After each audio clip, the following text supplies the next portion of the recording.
믿음의 수준이라는 제목으로 오늘 하나님 말씀을 함께 보도록 하겠습니다.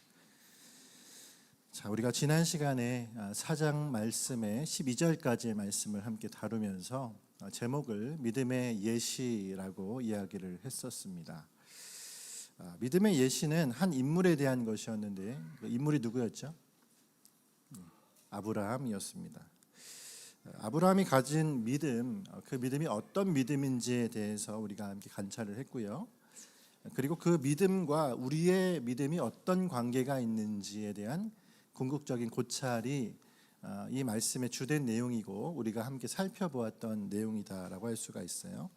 자, 한번 복습을 하겠습니다. 아브라함의 믿음은 어떤 믿음이라고 얘기했습니까? 아브라함의 믿음. 그렇죠. 구약적 믿음이라고 얘기했습니다. 구약적 믿음. 자, 구약적 믿음은 풀어서 이야기하자면 장차 성취될 약속을 바라보는 믿음이다. 이렇게 얘기할 수 있어요. 그러니까 신약의 말씀은 이미 성취된 것이지만 구약의 인물들은 성취될 약속을 바라보면서 그들이 믿음으로 그것을 바라보았다라고 하는 것이죠. 그런 의미에서 그럼 우리의 믿음은 어떤 믿음이라고 할 수가 있을까요? 저와 여러분의 믿음은 성취된 약속을 믿는 믿음이다. 이렇게 표현할 수가 있겠습니다. 아브라함의 믿음은 성취될 것을 바라보는 믿음이라면 우리는 성취된 약속을 믿는 믿음.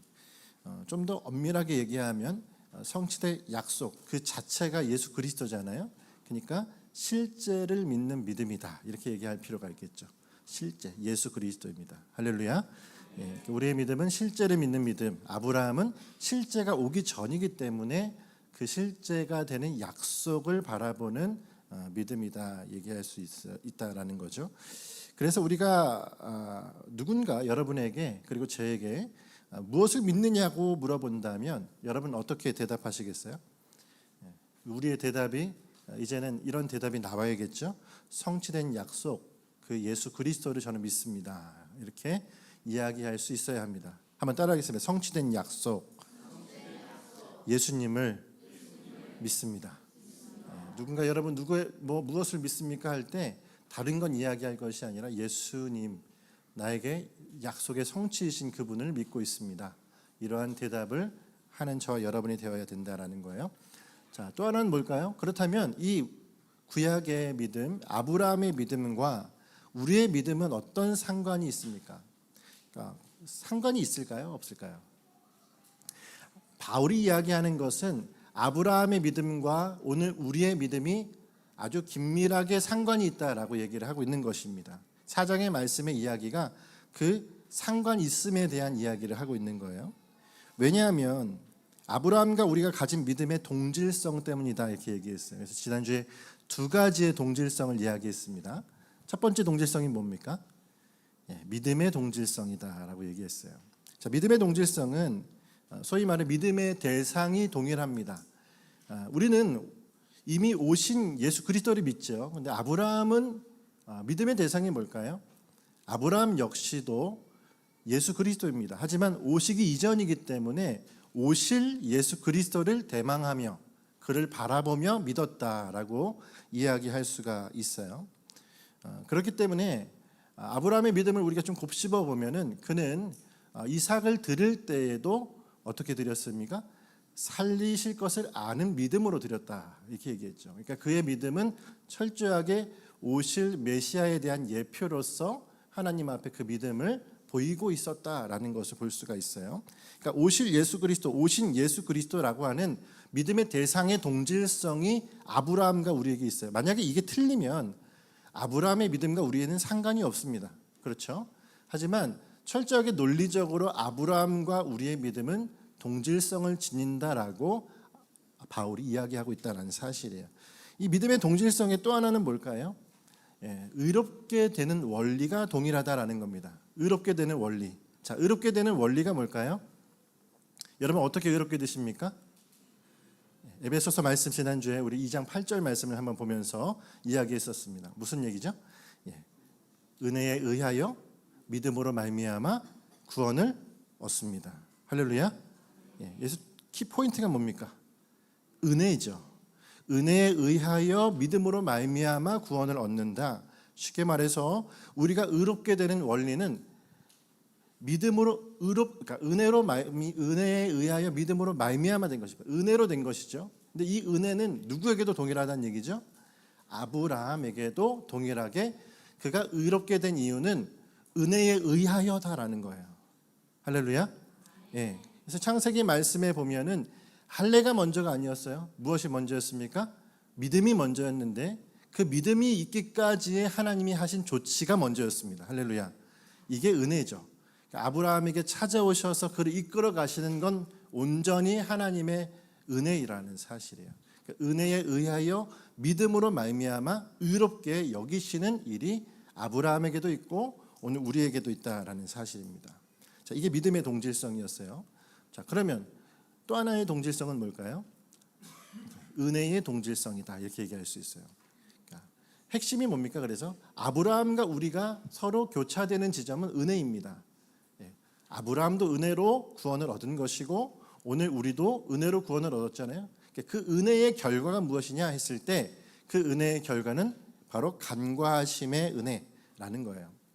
자, 그것을 6절부터 8절 말씀에서 이야기했었잖아요. 우리 6절부터 8절 한 번 더 읽어볼까요? 4장 6절부터 8절입니다. 시작.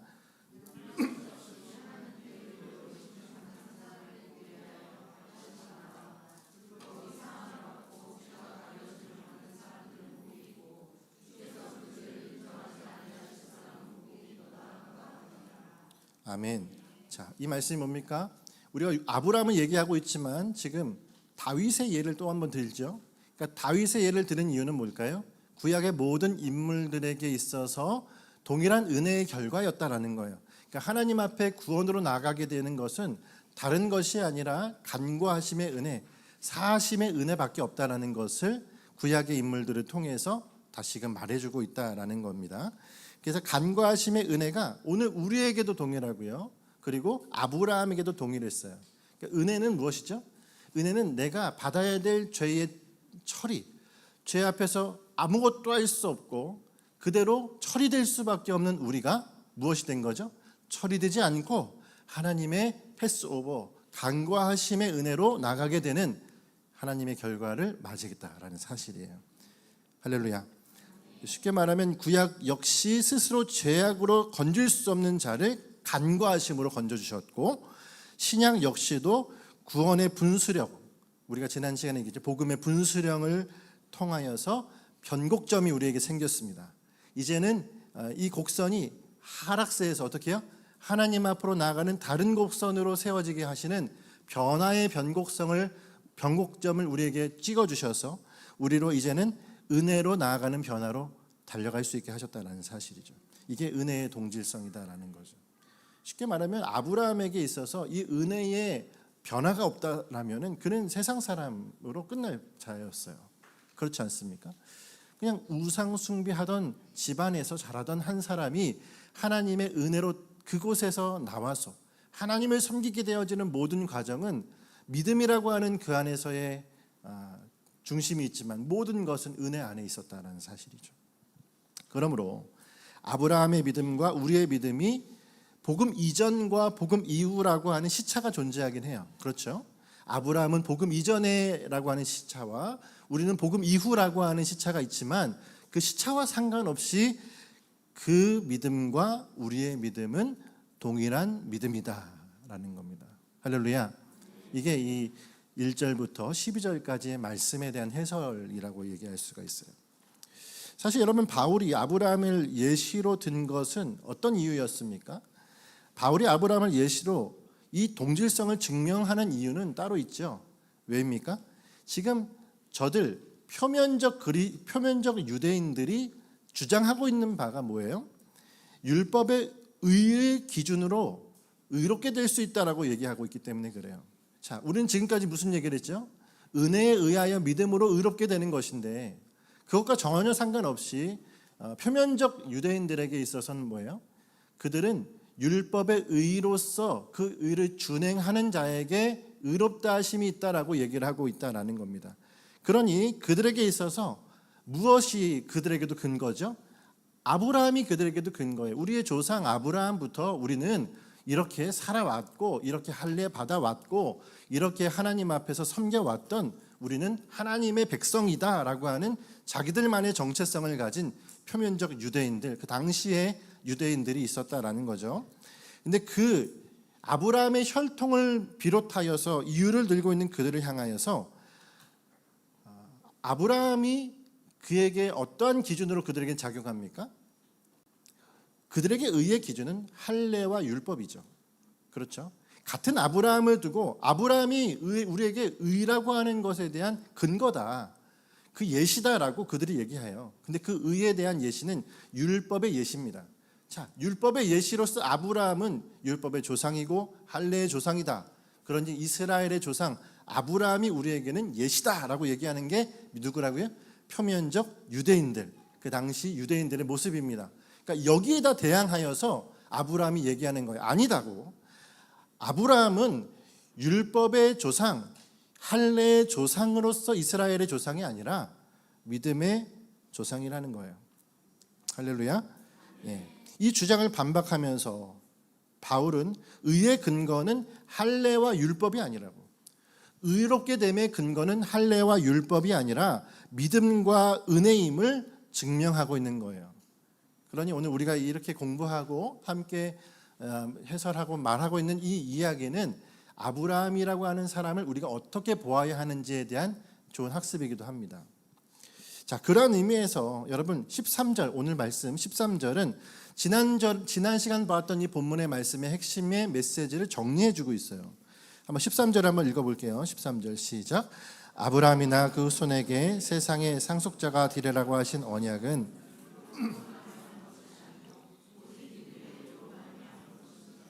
아멘. 자, 이 말씀 어떤 의미입니까? 아브라함이나 후손에게, 그 후손은 누구죠? 이삭, 야곱 이렇게 갑니다.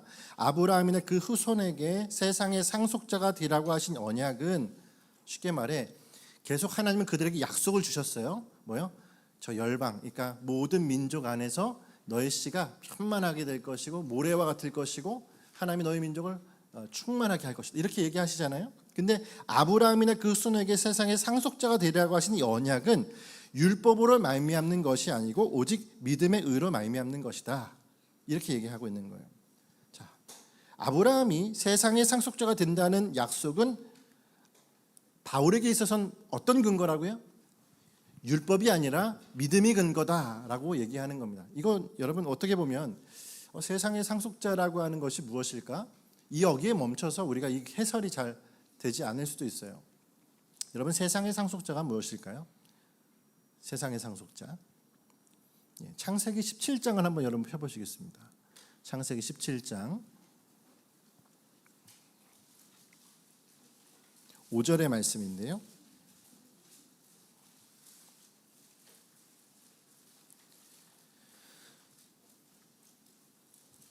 자, 창세기 17장입니다. 17장 5절 말씀 한번 같이 읽겠습니다. 다 찾으셨으면, 창세기가 어디 있냐면요, 성경의 맨 앞에 있습니다. 네. 혹시라도 모르실 수 있으니까 창세기 17장 5절입니다. 시작.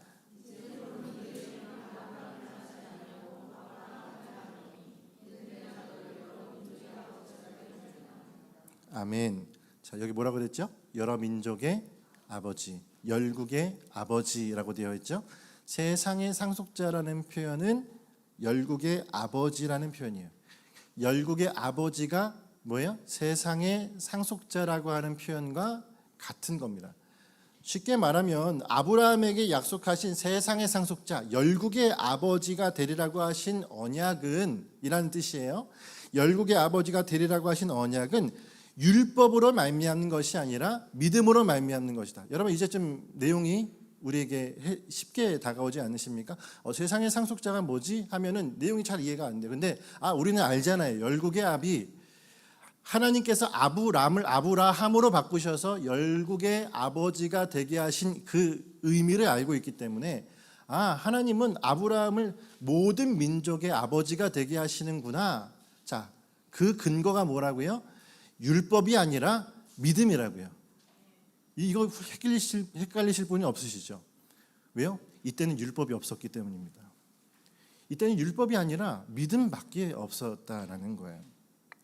그러니 결국 정리하면 열국의 아비가 되리라는 약속의 근거는 할례와 율법이 아닌 거예요. 그러니까 율법의 조상이 아닙니다. 아브라함은 율법의 조상, 할례의 조상이라는 것이 아니라 아브라함은 뭐죠? 믿음의 조상이라고요. 자, 그도 그럴 것이 할례는 그럼 언제 나올까요? 할례는 17장 10절에 나와요. 자, 시간상으로도 바울은 굉장히 의도적입니다. 5절의 말씀에 세상의 상속자, 그러니까 열국의 아버지라고 하는 표현에 대한 지침을 주고, 그리고 할례가 어디서 나오죠? 할례는 그 이후인 10절의 말씀에서야 나와요. 그러니 유대인들이 와서 논리적으로 반박할 수 있는 것이 없는 거예요. 왜요? 표면상으로 딱 드러나지 않아요? 하나님이 뭘 먼저 했다고요? 믿음의 이름을 지어주셨습니다. 믿음의 이름을 지어주신 것이 먼저고 그 다음에 그것에 대한 표징으로서 할례를 주신 것이지, 할례가 어떠한 효력을 주는 것이 아닙니다. 그러니까 율법이 어떤 효력을 주는 것이 아니에요. 우리로 말하자면 율법을 지켜야 의롭게 되는 것이 아니라, 율법은 하나님의 사람들이 그분의 백성됨을 감사하는 마음으로 주님 앞에 준행해야 될 하나님 앞에서의 행동 요령입니다. 할렐루야. 주님 앞에 달려가야 할 우리의 마음의 자세라는 거죠. 이 주객이 전도되면 안 되는 겁니다. 자, 또한 부연해서 그래서 바울은 이렇게 얘기하고 있어요. 14절의 말씀에 보니까 이 상속이 율법의 근거가 된다면 심각한 오류라고 얘기해 주고 있어요. 14절을 한번 읽어보시겠어요? 14절입니다. 시작. 만일 율법이 속한 자들이 아멘. 자, 만약에 율법에 속한 자들이 상속자면 어떻게 된다고요? 믿음은 헛것이 되고 약속은 파기된다. 율법이 근거가 되면 어떻게 됩니까? 약속에 심각한 오류가 빠집니다. 왜요? 지금까지 우리는 이 약속이 무엇을 향한다고 믿었습니까? 약속의 결과가, 믿음의 결과가 열국의 아비, 쉽게 말해 열방 속에서 하나님의 백성들을 이끌어내시는, 부르시는 일이라고 얘기했어요. 그러니 여러분, 약속의 결과가 달라지죠. 예를 들면 율법이 근거가 되면은 어떤 결과가 되죠? 율법이 근거가 되면은 이스라엘만이 뭐가 돼요? 하나님의 백성이 되어집니다. 율법을 지키는 이스라엘 백성만. 자, 그러면 이게 열국의 아버지입니까? 열국의 아비라고 하는 언약의 성취가 이루어지지 않는 거예요. 쉽게 말해서 오늘 약속의 결과가 달라지는 겁니다. 믿음의 결과가, 그러니까 약속의 결과가 달라져요. 약속은 뭡니까? 결국 열국의 아비가 되어야 됩니다. 그렇죠? 하나님이 아브라함에게 하신 약속이 그거이기 때문에. 그러면 율법이 근거가 되면은 결과적으로는 그것이 될 수가 없어요. 근데 거기에 믿음을 두십시오. 믿음이 근거가 되면은 열국의 아브라함을 조상으로 두는 수많은 백성들이 있습니다. 할렐루야. 이게 오늘 말씀의 매우 중요한 부분이에요. 하나님의 약속의 결과가 무엇일까요? 하나님의 약속의 결과는 이스라엘만이 아니라 누구요? 열방입니다. 오늘 이 이야기가 그거죠. 결국 열국의 아비로 아브라함을 세우셨는데 이스라엘의 조상으로 남게 하는 것은 약속의 믿음에 심각한 오류를 줍니다. 그러니까 성경은 모두가 어때요? A부터 Z까지 모두 다 하나님께서 다 이루어 가시는 성취의 과정이죠. 근데 창세기의 아비, 열국의 아비가 되겠다라고 하신 약속도 하나님은 이루셔야 됩니다. 맞죠? 근데 하나님 그것을 이루지 못하셨다라는 것이 되면 안 되는 거예요. 어떻게 이루셨습니까? 율법으로 이루신 것이 아니라 믿음으로 이루신 겁니다. 그 예가 오늘 저와 여러분이라고요. 이 동방에 아무도 알아주지 않았던 그때의 선교사를 보내셔서 우리에게 교회를 세우신 모든 이 과정 속에 율법이 근거가 된다면 우리는 하나님의 백성으로서 심각한 오류에 빠져요. 우리도 빠지고 복음도 거기에 오류가 빠진다니까요. 왜요? 열국의 열방의 복음이어야 하는데 이스라엘만의 것이 되어지기 때문입니다. 근데 바울이 이야기하는 게 뭡니까? 복음은 이스라엘만을 위한 것이 아니라는 거예요. 그래서 예루살렘 공회 때도 할례에 대해서 주장하고 율법을 준행할 것에 대해서 주장하고 있는 유대인들을 향하여서 아주 칼같이 대항하면서 이 교리를 거부했다라는 사실이에요. 이거 굉장히 중요한 일이죠. 그러니 여러분, 오늘 우리의 조상이 누구냐? 우리가 믿음의 영역 속에서 우리의 조상이 누구냐라고 했을 때 저와 여러분에겐 누가 될 수 있습니까? 아브라함이 우리에게 믿음의 시조다라고 얘기할 수 있는 거죠. 그러므로 제가 이 말씀을 묵상하고 말씀을 연구하고 말씀을 깨달으면서 깨달을수록 제 마음속에 그런 마음이 들어요. 듣는 분들은 어떠실지 모르겠습니다. 듣는 거야 뭐. 근데 이 말씀을, 이 구절을 우리 성도들을 하나님 앞에 바른 말씀을 듣게 하기 위하여 연구할 거 아니에요, 제가? 목숨을 걸고 하지 않겠습니까? 아닐 것 같으세요? 예, 열심히 연구하지 않습니까? 제가 할 수 있는 한, 제 한계를 어떻게 할 수는 없죠. 하지만 그 한계점까지는 할 수 있잖아요. 열심히 연구하면 할수록 참 설교자에게 주신 선물과 특권인 것 같아요. 복음이 얼마나 정교한지를 알게 되고 복음이 얼마나 탁월한지를 알게 된단 말이에요. 할렐루야. 그러니까 제가 어제도 무릎을 탁 치는 거예요. 그렇지. 야, 이거 아브라함이 만약에 율법의 조상으로만 남았다면 이 복음에 큰 심각한 오류가 생기는구나. 생각해 보세요. 여러분, 아브라함이 열국의 아비가 되어진다는 약속이 어떻게 지금 성취가 됐습니까? 그 성취는요, 율법으로는 열국의 아비가 애초에 될 수 없는 거예요. 율법으로는 될 수 없는 거예요. 아브라함도 율법으로는 죄인이기 때문입니다. 그렇지 않아요? 오늘 우리가 읽은 이 로마서 4장의 초반에 뭐라고 얘기했습니까? 아브라함도 굉장히 열심히 잘 살았대요. 근데 열심히 잘 살았어도 2절의 말씀에 보면 만일 아브라함이 그 행위로서 의롭다 하심을 받았으면 자랑할 것이 있으려니와 하나님 앞에서는 아니라고 얘기하잖아요. 율법으로 치면 아브라함도 안 되는 거예요. 할렐루야. 그러니 생각해 보십시오. 아브라함은 애초에 열국의 아비가 될 수 없는 겁니다. 율법으로는. 근데 그 역시도 뭘로요? 믿음으로, 은혜에 의하여 믿음으로 의롭게 하심을 받았고, 그리고 이 약속의 성취도 무엇으로 된다고요? 은혜에 의하여서 믿음으로 말미암아 되고, 그러니 오늘 우리도 그걸 믿었고 믿음의 결과를 봤더니 뭐예요? 열국의 아비가 됐네요. 이게 은혜로 다가오셔야 됩니다. 예, 이게 은혜거든요. 그래서 정리를 해봤어요. 아브라함이 바라보았던 표상은 예수 그리스도의 성취로 말미암아 세워진 한 의가 보이십니까? 안 뜨네요. 이거 띄워주셔야 되는데 제가 안 써놨나요? 없나요? 네, 이거 있죠. 이거. 자, 이거 띄워주십시오. 한번 읽어보시겠어요? 시작. 아브라함이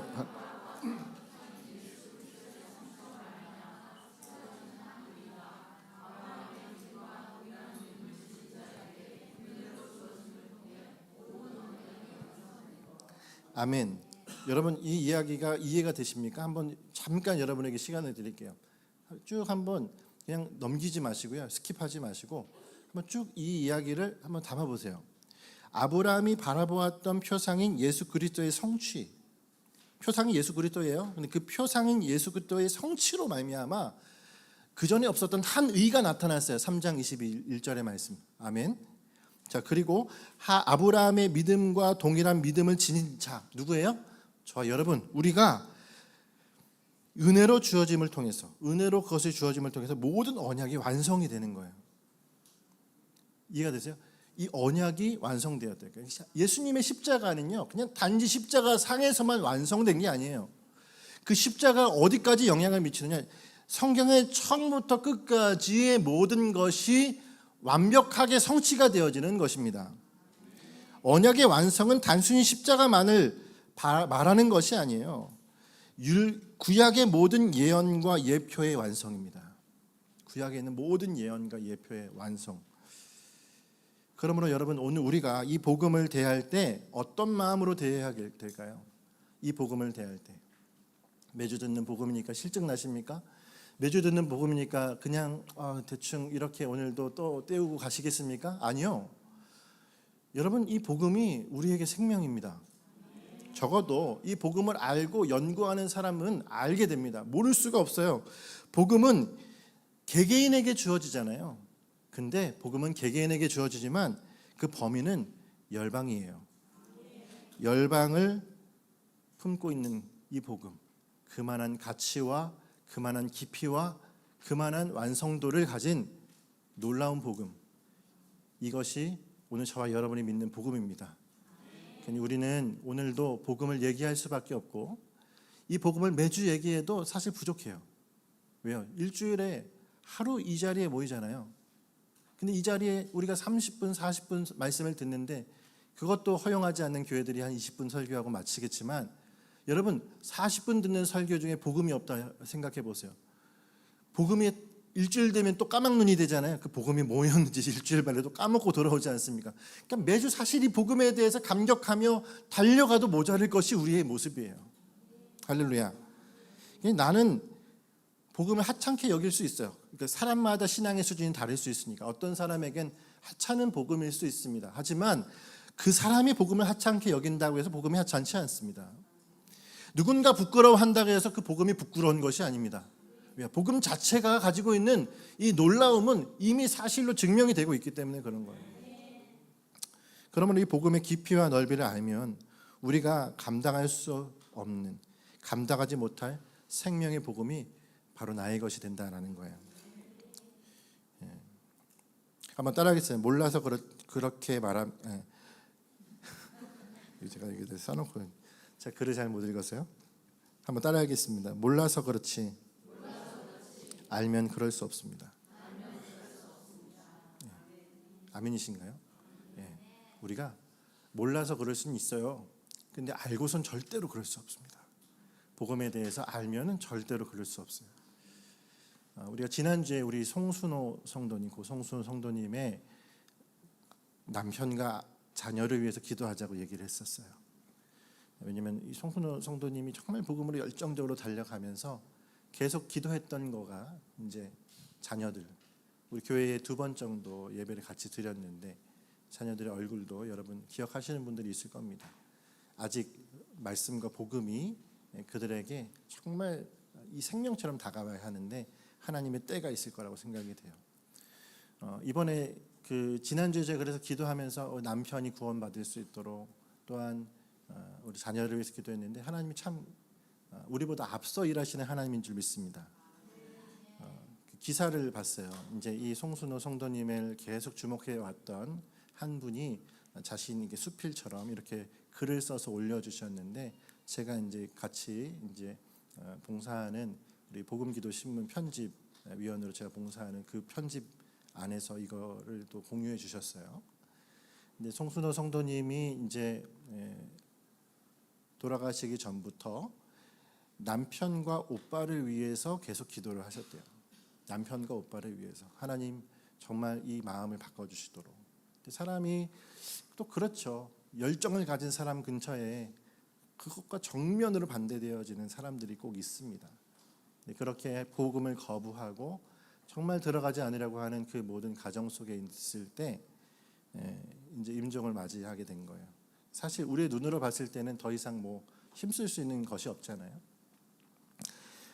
근데 이 장례를 제가 이제 허리 때문에 장례를 직접 갈 수가 없어서 어떤 분위기였는지는 알 수 없지만 거기서 정말 하나님 앞에 기도하는 목사님이 계셨나 봐요.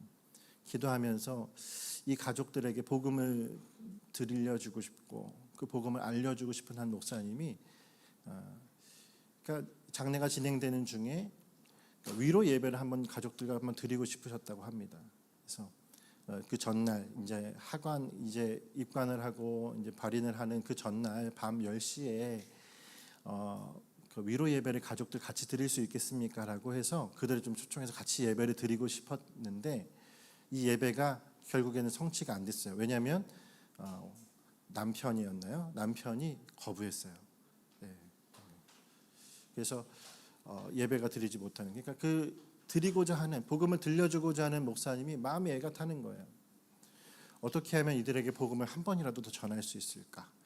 그래서 그 애타는 마음에 기도하면서 있다가 마지막 기회가 한 번이 주어져 있었습니다. 그게 뭐냐면 다른 시간은 너무 시간이 없고 학원 예배, 그러니까 수목장으로 하기 때문에 그 수목장을 할 때 학원 예배를 드리는 시간이 정해져 있었는데 그 학원 예배를 드리기 전에 한 번의 기회가 있었어요. 근데 그날따라 또 차가 밀리고 또 거기 또 사람이 많아서 오고 내려가는 길에 막 복잡해서 예배를 드릴 수 없는 상황인 거예요. 그 전에 목사님이 여러 사람에게 기도 요청을 해놓았고 이제 발만 동동 구를 수밖에 없는 상황에 정말 하나님이 기적과도 같이 예배를 드릴 수 있는 환경을 조성해 주시고 예배가 시작됐다고 합니다. 그리고 목사님이 정말 자신이 가지고 생명처럼 여기는 복음을 이 학원 예배에 그들에게 전하해 줬어요. 그리고 마지막에 이 복음을 영접하길 원하는 사람은 가슴에 손을 얹고 저를 따라 기도하시면 좋겠습니다 하고 영접 기도를 요청했습니다.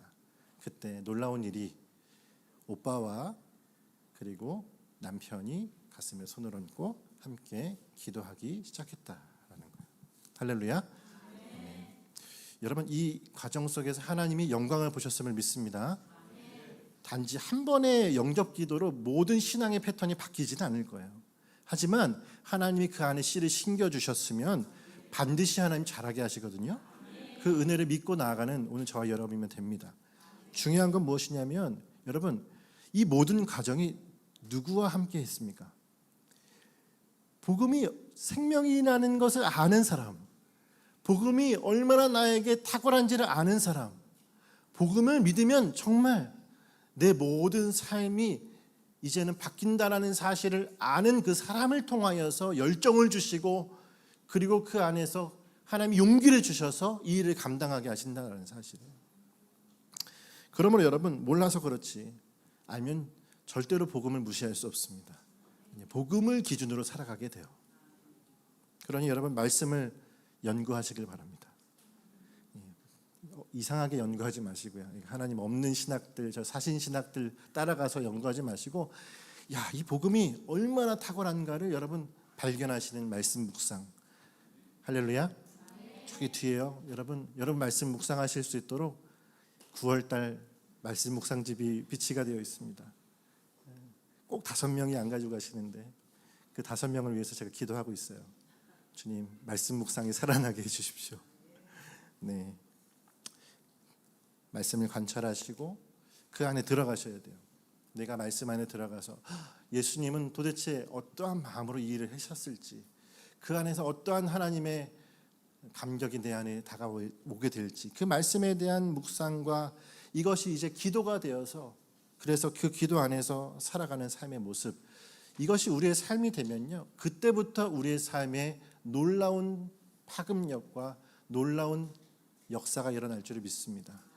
하나님의 복음의 역사, 이것을 믿고 따라가는 오늘 저와 여러분이 되시기를 간절히 소망합니다. 자, 한편 아브라함의 믿음에 우리가 한 가지 더 살펴볼 것이 있어요. 그게 무엇이냐면 그 믿음의 수준입니다. 믿음의 수준.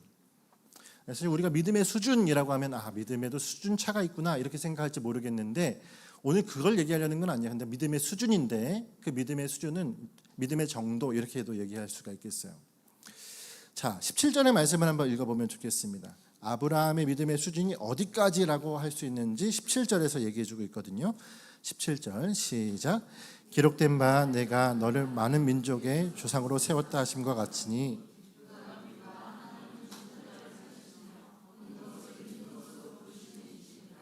아멘. 자, 아브라함의 믿음의 수준이 뭘까요? 여기에 여러분 밑줄을 쳐보시면 좋겠어요. 하나님은 죽은 자를 살리시며 없는 것을 있는 것으로 부르시는 이라고 믿었어요. 그러니까 아브라함이 가진 믿음의 수준은 하나님은 죽은 자를 살리시고 없는 것을 있는 것으로 부르시는 이라고 믿었다는 얘기예요. 자, 이게 믿음의 수준입니다. 아브라함이 하나님을 향한 믿음은 어떤 수준이냐? 죽은 자도 살리신다. 자, 그렇다면 아브라함이 죽음을 넘어선 믿음이라고 할 때 이 죽음을 넘어선 믿음을 이뤘다는 사실을 어떻게 알 수 있을까요? 자, 두 가지 근거가 있어요. 첫 번째 19절인데요. 19절에 이렇게 얘기합니다. 한번 읽겠습니다. 시작. 그가 100세나 되어 자기 몸이 죽은 것 같고 아멘. 자, 19절의 말씀에 무엇을 죽음을 넘어선 것으로 반응하고 있는 겁니까? 아브라함이 자신과 사라의 태가 마치 죽은 것 같았다라고 얘기해요. 근데 그 죽은 것 같았던 사라의 태와 자신도 더 이상 생산 능력이 없고 아내도 전혀 그럴 수 있을 만한 몸 상태가 아닌 거예요. 그냥 불가능, 100% 우리로서는 할 수 없는 것이다라는 거예요. 그러니까 조금이나 여지가 있어서 된 것이 아니라 100% 우리로서는 불가능한 상태라는 것이에요. 그 100% 불가능해서 어떻게 됐다고요? 하나님이 죽은 자를 살리심과 같이 없는 것을 있는 것으로 부르시는 이라는 거예요. 자, 없는 것을 있는 것으로 할 수 없는 아브라함에게 하나님이 하신 일이 뭡니까? 이삭이라는 자녀를 주신 일이라는 사실이죠. 자, 또 하나는 우리가 말씀을 펴봤으면 좋겠어요. 히브리서 11장 17절부터 19절입니다.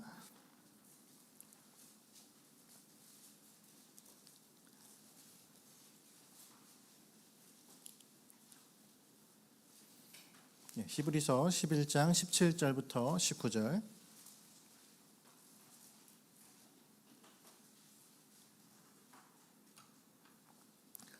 11장 17절부터 19절. 혹시라도 성경을 못 찾으신 분이 있으면 도와주시면 좋겠습니다. 다 찾으셨죠? 자, 시작. 아브라함은 시험을 받을 때에 믿음으로 이삭을 드렸으니 그는 약속들을 받을 자로 돼 그 외아들을 드렸느니라. 그에게 이미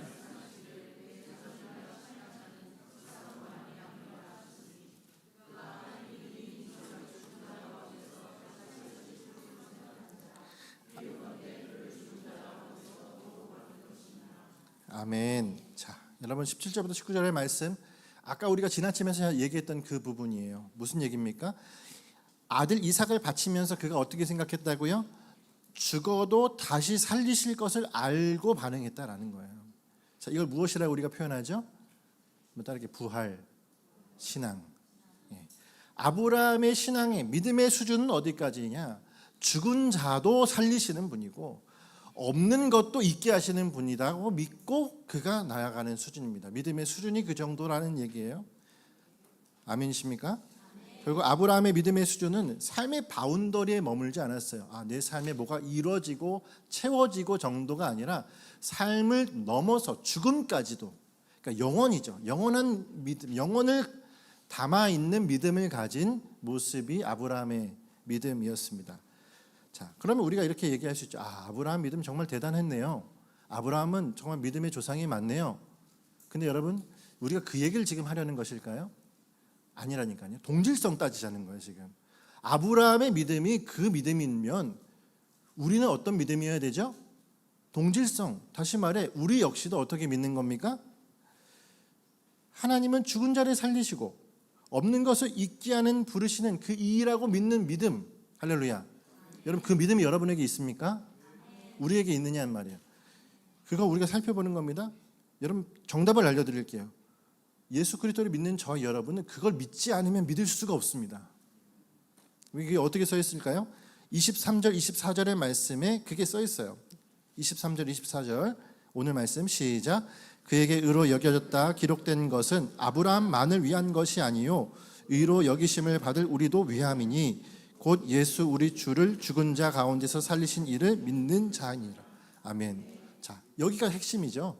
아브라함을 왜 계속 얘기했을까요? 이 얘기입니다. 그가 없는 것을 있는 것으로, 죽은 것을 살리시는 분으로 믿었잖아요. 그 믿음은 그의 전유물이 아니라 여러분과 오늘 저의 믿음이 그의 믿음이라는 얘기예요. 그래서 여러분, 의로 여기심을 받는 우리도 위함이니 곧 예수 우리 주를 죽은 자 가운데서 살리신 이를 믿는 믿음. 여러분, 그거 믿고 있는 거 아닙니까? 우리 그거 믿고 있는 거란 말이에요. 그러니 아브라함의 믿음이 우리의 믿음과 수준 면에 있어서도 동질성인 거예요. 수준 면에 있어서도. 자, 이제 이 4장의 말씀에 우리가 믿음과 은혜, 이제 믿음의 수준의 동질성까지 봤다라는 사실입니다. 그러면 우리가 아브라함을 높이 세워야 될 게 아니라 아브라함이 가지고 있는 수준의 믿음이 우리에게도 있구나. 그 은혜를 감격하는 자의 모습이어야 되지 않겠습니까? 여러분, 아브라함이 이삭을 살리신 것을 믿는 믿음의 수준, 오늘 복음을 대할 때 죽은 자 가운데서 살리신 이를 믿는 믿음의 수준, 그건 전혀 다르지 않습니다. 오늘 저와 여러분에게 동일하게 있는 거예요. 자, 그러니 이제 우리가 해야 될 게 뭘까요? 다시금 우리의 믿음을 점검할 필요가 있습니다. 다시금 저와 여러분의 믿음을 점검할 필요가 있어요. 정말 나는 아브라함의 수준의 믿음으로 믿고 있는가? 자, 여러분 믿고 계십니까? 아멘이죠. 그럼요. 우리 다 믿고 있잖아요. 근데 점검은 해보자 이거죠. 왜 점검을 해야 될까요? 오늘부터 다시 시작할 수 있어야죠. 그러니까 여러분 다 나락으로 떨어뜨리라는 얘기가 아니에요. 안 되는구나 나는, 이게 아니라 우리 모두 오늘부터 다시 주님의 편에서 새로운 은혜로 달려갈 수 있도록 오늘 다시금 점검하면 되는 겁니다. 네. 성수대교가 무너진 이유가 뭘까요? 점검을 안 해서예요. 우리는 무너지지 않습니다. 할렐루야. 우리 믿음을 가진 자는 계속 이 수준을 점검하기 때문이에요. 자, 20절에서 22절의 말씀이 점검에 좋은 구절이에요. 20절부터 22절인데요. 한번 읽겠습니다. 시작. 믿음이 없어 하나님의 약속을 의심하지 않고 믿음으로 견고하여져서 하나님께 영광을 돌리며 약속하신 그것을 또한 능히 이루실 줄을.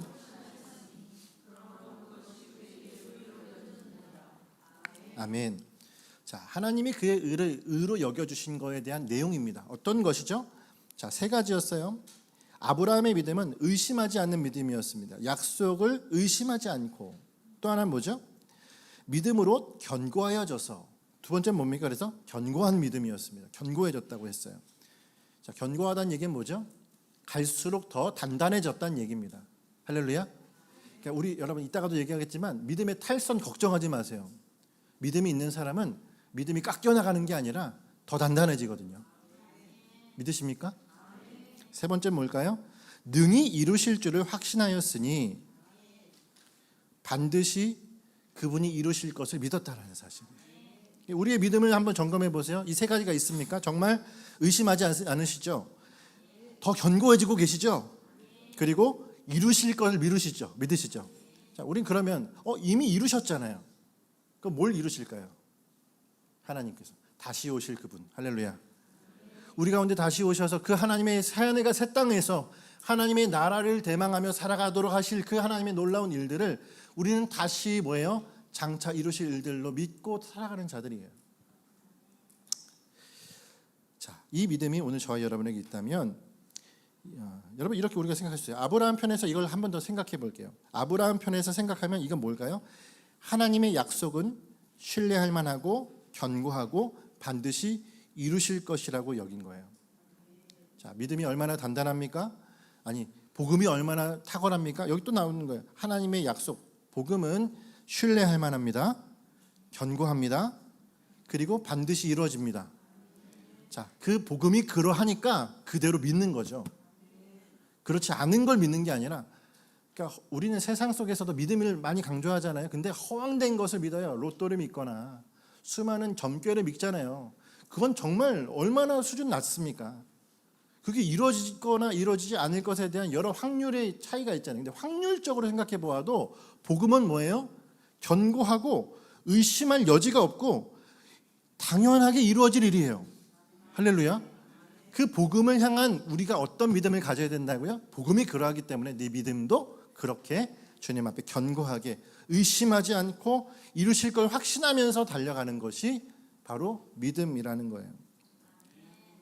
여러분은 복음을 신뢰하고 계십니까? 복음이 그만큼 견고한다고 판단하고 계십니까? 말씀을 계속 보시면 아십니다. 말씀을 보시고 기도하면 야, 탁월하다. 야, 견고하다. 정말 주님의 복음이 우리 가운데 생명이구나. 와, 그분 다시 오시겠구나. 그분 다시 오셔서 우리의 모든 것을 주님께서 이제는 영광으로 바꾸시겠구나. 영원한 성취. 아멘이 되십니까? 그것이 아멘이 된다면 이제 이 생명의 수준의 삶을 여러분과 제가 살아가게 된다는 거예요. 우리가 그 생명의 수준의 삶을 내가 율법을 잘 지켜서 사는 게 아니라 복음이 탁월하기 때문에 살아갈 수밖에 없는 거예요. 복음에 붙어 있기 때문에, 주님께 찰싹 붙어 있는 자가 되기 때문에. 잘 되려면 어떻게 해야 된다고요? 뒷공문을 쫓아가면 되는 거예요. 세상도 잘 되는 사람 보면서 잘 되는 사람 뒷공문이 쫓아가라고 얘기하잖아요. 요즘에 많은 사람들의 그런 그 멘탈에 대한 여러 가지 마인드, 그런 여러 가지 영상을 보면 뭡니까? 잘 되는 사람 쫓아가서 그 사람이랑 밥도 같이 먹고 그 사람이랑 같이 대화도 하고 그 사람의 것을 나의 것으로 만들어라. 그럼 너도 잘 될 거다. 여러분, 세상 사람을 향하여서도 그렇게 행동하는 우리가 정말 복음이 우리 가운데 생명이고 믿음이 견고하다면 그 믿음을 향하여 어떻게 해야 된다고요? 찰싹 달라붙어 있어야 된다고요. 그러면 되는 것입니다. 자, 이렇게 우리가 얘기하면 한 가지 점검하다가 꼭 이런 분들이 계세요. 믿음에서 탈선하셔야 되겠다고 생각하는 사람들인 거죠. 아, 나는 아니구나. 나는 그런 견고함이 없는데, 나는 의심이 많은데, 나 지금 의심하고 있는데, 나 머릿속에 계속 죄만 짓고 있는데, 이루심에 대한 확신이 없는데, 이렇게 머릿속에서 지금 계속 점검하다가 점검이 나락으로 빠지는 계기가 되는 경우가 있어요. 여러분, 우리 왜 점검한다고요? 이미 견고하기 때문에 점검한다니까요. 할렐루야. 여러분, 나락으로 빠지고 탈선하라고 지금 점검하는 게 아니라 이미 여러분과 제가 뭘 잘해서 된 게 아니라 그분이 대단하시기 때문에, 그분이 완벽하시기 때문에 된 것을 우리가 그저 주님의 은혜 가운데 주님이 나를 끌고 가주심으로 감사함으로 달려가는 길 아닙니까? 그런 우리가 점검하다가 아, 나 안 되는구나, 나락에 빠져서는 안 되는 거예요. 저 여러분은 어떤 사람입니까? 내가 걸어온 믿음의 여정을 점검하되 낙심하지 마십시오. 여러분, 우리가 알고 있는 수많은 성인들, 수많은 사람들 안 된다는 얘기가 아니에요. 살다가 또 넘어지거든요. 살다가 넘어져요. 왜요? 우리는 이 땅에서 죄의 관성과 사단의 노림 가운데 늘 빠져 있어요. 그 가운데 낭망하지 않게 가는 것도 은혜지만 낭망한 그 낙심하고 그 안에서 좌절되지 마십시오. 하나님이 우리를 그렇다고 버리시는 분이 아니기 때문에 그래요. 제가 이렇게 얘기하면 또 청개구리 듣잖아요, 우리. 맞죠? 청개구리들. 할렐루야. 옆에 있는 분에게 당신 청개구리입니까? 이렇게 물어보세요. 청개구리. 청개구리가 뭐 하는 거죠? 꼭 앞에서 정답 얘기하면 정답은 전혀 안 들리고 다른 얘기만 다 듣고 가서 엉뚱한 소리하고 나는 안 돼, 나는 실패야. 청개구리 우리 아닙니다. 정작 점검해야 될 마음의 새롭게 함에 대해서는 그냥 우리 자연스럽게 넘어갈 때도 많아요. 그러니까 이렇게 복음을 얘기하잖아요. 그러면은 얼마나 재밌는 게 뭐냐면 정말 들어야 되고 정말 점검이 돼서 오늘 새로운 삶을 막 시작해야 될 사람은 얼마나 대충 듣는지 몰라요. 얼마나 대충 넘기는지 몰라요. 그냥 자연스럽게 구렁이가 담 넘어가듯이 싹 넘어간단 말이에요. 다음 주에도 동일한 모습으로 그 자리에 앉아 있어요. 근데 여러분, 이미 믿음이 견고한 사람이 오히려 여기에서 막 뭐 하는 겁니까? 반대로 낙담할 때가 있어요. 이미 하나님이 주신 그 구원의 확신이 있음에도 낙담한단 말이에요. 오늘 이 말씀이, 오늘 이 자리에 있는 분들, 그리고 온라인으로 혹시라도 듣고 계시는 분들, 저 카메라를 보면서 당신을 향해서 얘기합니다. 청개구리 되지 마십시오. 주님 앞에 우리가 나가야 될 방향이 무엇인지 알아야 되는 거죠. 나는 자연인이다, 이 프로 아시죠? 우리 어른들이 많이 나는 자연인이다라는 표현이 있어요.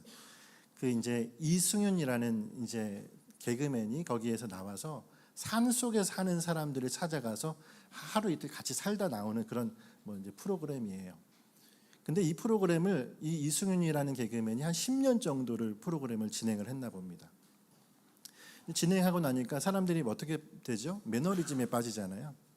그래서 김창옥이라고 이제 어떤 이제 그 참 말씀 잘하시는 분이 있는데 그분이 거기를 이제 참여를 했는지 같이 이제 뭐 대화를 해요. 개울가에서 대화를 하시는데 갑자기 이승윤 씨가 울먹하면서 눈물을 흘리면서 얘기를 하는 거죠. 내가 이 10년 동안 하다가 매주마다 이 프로그램을 하다 보니까 초심을 잃은 게 아닐까. 난 초심을 잃는 것 같아요. 이렇게 얘기를 하면서 막 눈시울이 붉어지더라고요. 그래서 저 사람 진심이구나. 지금 내가 초심이 무너졌다고 생각을 하고 낙담을 하고 있구나. 이 생각을 하는데 그것을 유심히 보던 그 김창옥 씨가 이렇게 얘기하는 거예요. 초심을 가진 사람이 초심을 잃었는지 고민합니다. 초심을 가진 사람이 초심을 잃었는지 고민한다. 여러분, 복음을 가진 사람이 복음을 점검해요. 복음이 있는 사람이 복음을 어떻게 살아갈 것인가, 다시금 견고한지, 다시금 의심하지 않는지, 다시금 주님 앞에 나는 잘 그분을 대망하며 그분의 영광을 바라보며 살아가고 있는지를 오늘도 내가 고민한단 말이에요. 잊지 마십시오. 우리 하나님의 백성들이라는 사실을요. 그 주님 앞에 살아갈 저와 여러분이 오늘 또 낙심하여서 넘어지지 마십시오. 주님 여러분 그렇게 버리실 분이 아니라니까요. 주님 여러분 우리 편에서 아마 그렇게 생각할지 모르겠어요. 우리 편에서 우리를 보면, 주님 편에서 우리를 보시면 아마 주님 그렇게 하실 분이에요. 생각보다 잘하고 있네. 무슨 얘기인지 아세요? 우리는 계속 안 되는구나, 나 왜 이렇게 살아가느냐인데, 주님 편에서 여러분 저의 묵상 속에 제가 알고 있는 주님은 저를 향하여서 제가 못하고 넘어져 있을 그때에도 나와서 이렇게 얘기하실 분이라니까요. 그래도 생각보다 넌 잘했어 라고 하실 분이라고요. 생각보다 넌 좀 나은 것 같아. 우리는 철저하게 낙심하고 있을 그때에 그래도 내가 너와 함께 있다고 말을 하실 분이 주님이십니다. 그럼 여러분 꼭 기억하십시오. 우리의 마음을 빼앗고 우리의 마음을 노략질하는 건 도둑이에요. 근데 우리의 마음을 풍성케 하시는 건 주님이십니다. 낭망하고 있어도 낙심하지 않고 다시 일어나게 하시는 분이 주님이시란 말이에요. 그럼 여러분 이 요한복음 10장 10절의 말씀 앞에 띄워드릴게요. 같이 한번 읽어봤으면 좋겠습니다. 시작. 도둑이 오는 것은 도둑질하고 죽이고 멸망시키는 것뿐이요.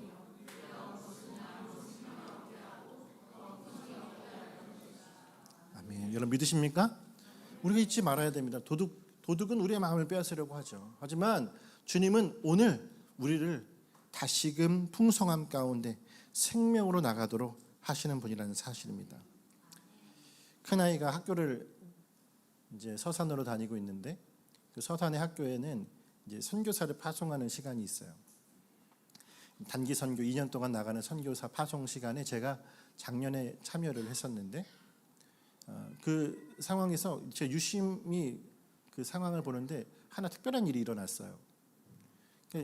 그 당시 파송되어야 할 졸업생들이, 인원은 제가 기억이 나지 않지만 한 10몇 명 정도 되는 것 같아요. 근데 그 아이들 중에 갑자기 한 아이가 없어진 거예요.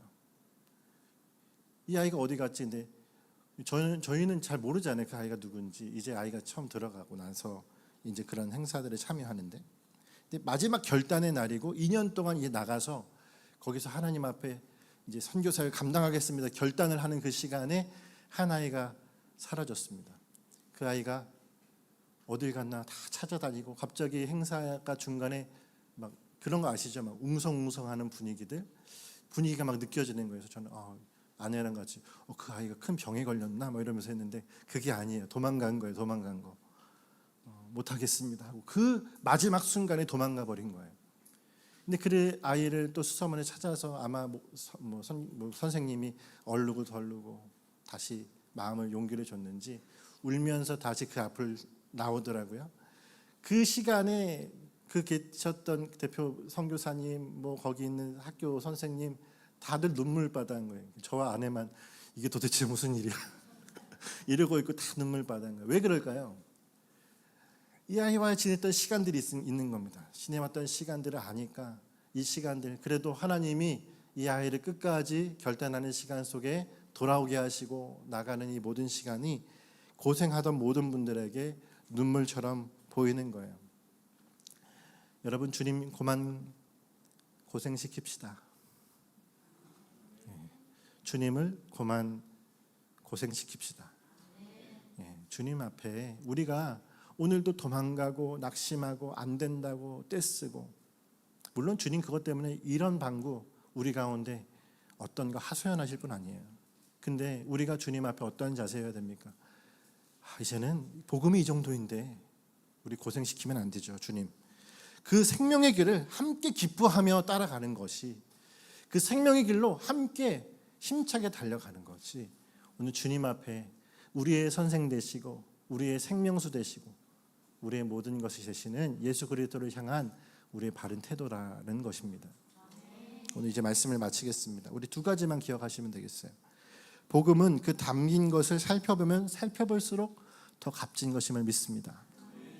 그 은혜를 사모하는 한 주간이 되시길 바랍니다. 더 말씀 보시고 더 말씀 안에서 하나님의 생명같이 달려가는 은혜가 있길 바라고요. 그 복음을 믿는다면 우리에게 이미 복음에 걸맞는 믿음이 있음을 믿으십시오. 복음을 믿는다면 그 복음이 나에게 걸맞는 믿음을 허락하실 겁니다.